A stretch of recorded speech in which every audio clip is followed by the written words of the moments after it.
Now the next transaction is again an intrastate sale transaction. So where we are selling 2 printers to a dealer which is located in Bangalore itself. So it is a local sale, and this transaction is a cash transaction. So far whatever transactions that we have recorded, those were credit sales or credit purchase. So how do we record the cash transaction? Let's find out. Let me open sales voucher and enter the date of entry as 15th of August. For cash transactions, we need to select the ledger cash in party account name and press enter, and fill the details if you want to over here. Now in this field buyers, you need to specify the buyer to whom you have sold the items. So press Alt M to open list of ledgers and select the buyer. So the buyer is Ultra Technologies, so I will select it so that his relevant information would be captured over here, and most importantly his GST would be captured in this entry. And suppose if we don't specify the buyer over here, then GST output would not be recorded in this buyer's account.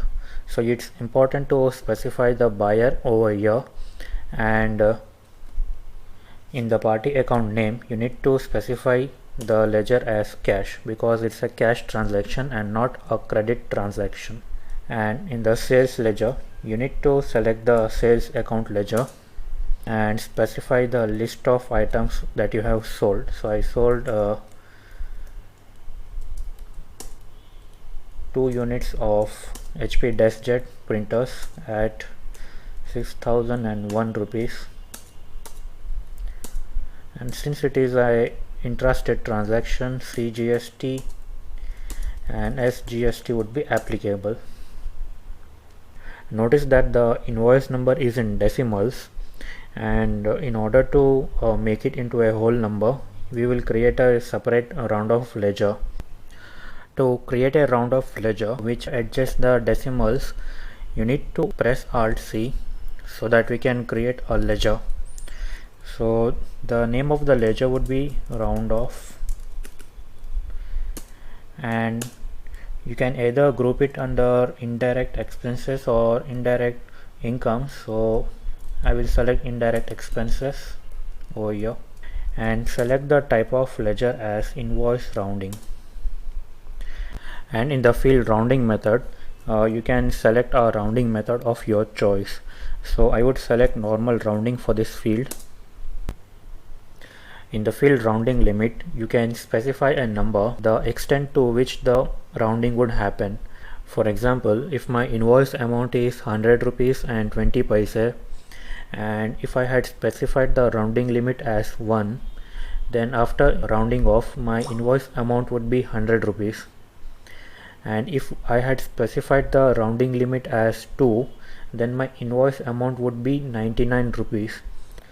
So specifying a rounding limit would limit the extent to which the rounding takes place, and the ideal value for this field is number 1.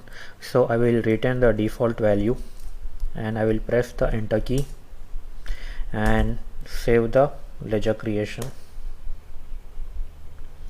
So notice that the invoice amount is now changed into a whole number.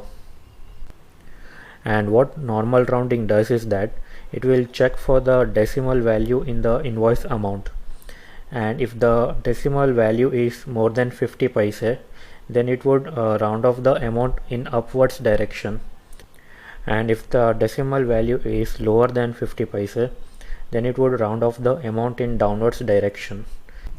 And if I had specified the rounding method as upward rounding, then no matter what is the decimal value, my invoice amount would always be rounded in upward direction. So in that case my invoice amount would be 14,163 rupees. And because of the rounding limit, the rounding would take place to the extent to which we are allowing the rounding to happen.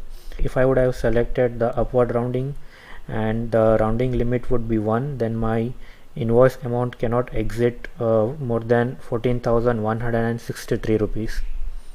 So this is how rounding method and rounding limit works. And now I will save this transaction. I'll press Ctrl A to save the transaction.